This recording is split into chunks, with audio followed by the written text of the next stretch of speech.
Bayar RM19 je pun, founder-founder beg kuning belajar apa dia. Jom kita start. Okay. Assalamualaikum semua orang. Alhamdulillah.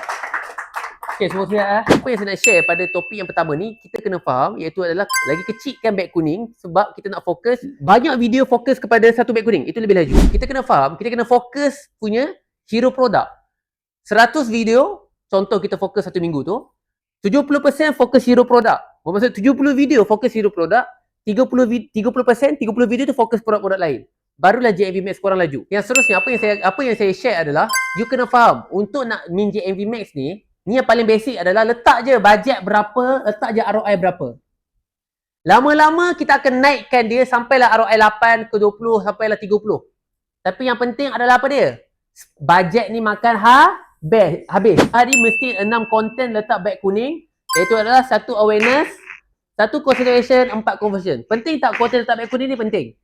Dan ini akan menyebabkan kita punya konten GMV delivering akan banyak dan cost kita akan makan lebih banyak dan sales kita akan lebih banyak tanpa perlu buat live. Okay, alhamdulillah dah settle. Ada satu tarikh lagi sekarang 12 Mac ni.